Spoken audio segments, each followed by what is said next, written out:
Hey there everyone, Josiah here with Trade by Numbers. As you could clearly see today, I don't have a crystal ball. I really expected the markets to move upward today, and we ended up with a worse day than we had yesterday. So how did we end up for the day? S&P down 1.10%, the Dow Jones down 0.96%, so nearly 1%, and the Nasdaq down 1.12%. Now, the VIX ended up closing flat, so it didn't have a big run up, but the markets just continued to sell off today. Didn't work out in our favor as far as getting that pop today. However, it did give us some great buying opportunities. So I put PK on your radar this morning. When I was looking at it this morning, it was up closer to the 1450.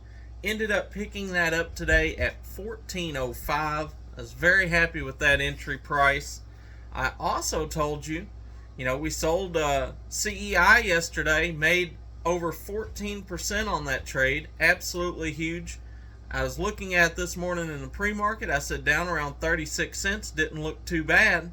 I wanted to see how it opened. It opened up and started coming down. So I just paused, waited, ended up picking it up at 35 cents, which I was extraordinarily happy about.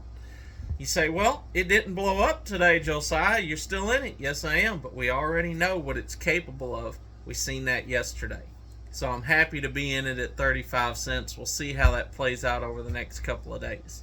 Now, another play I ended up taking in today, that is Indonesian Energy.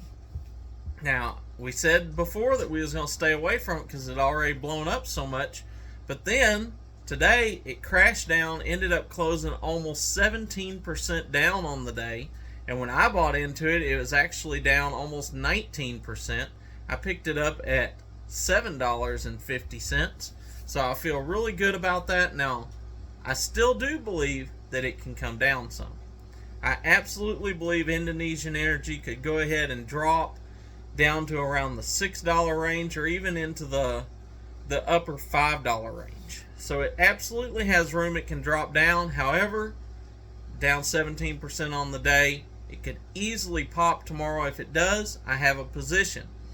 If it doesn't, if it continues to fall, I'm going to wait. I'm going to let it get closer to that $6 mark, and then that'll be where I take another position into it at.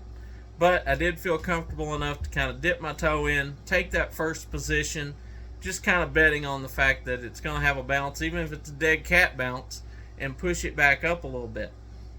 Now, once I see it get down closer to that $6 range, I'm going to take a position, because we know from the mid-5s, low 6s, we know how it can blow up. We've seen it happen last week. So that's how I'm positioning myself in that. That's the plays that I made today. I hope you followed along with me this morning and took a look at that PK and got a good price in on that and got a good price in CEI because I definitely believe there's potential there. That's kind of what I got for you right now. Crypto markets dropped down. However, they're starting to come back now in the after hours. I was really happy with that. Of course, as you know, we sold our Ethereum. I put that out there. We bought some Ethereum back at $14.75. Sold that at $15.85 and then dropped down today, so I picked up some more. Now I'm still holding my Cardano, I'm still holding my Algorand, I'm still holding my XLM that we picked up because they hadn't never taken off. But we was already up over 100 on Ethereum. I thought I'd go ahead and get out of it there just because the markets was pulling back just a little bit, and so I took another position at $14.80, so just $5 more than where I was originally in, but we made $110 on each of those coins in that previous position. Really happy with that. Hope you've been following along. If not, make sure you're subscribed to the channel. Make sure you hit the bell notification so you don't miss anything. Until next time, be blessed, and remember, never trade with your emotions. Always trade by the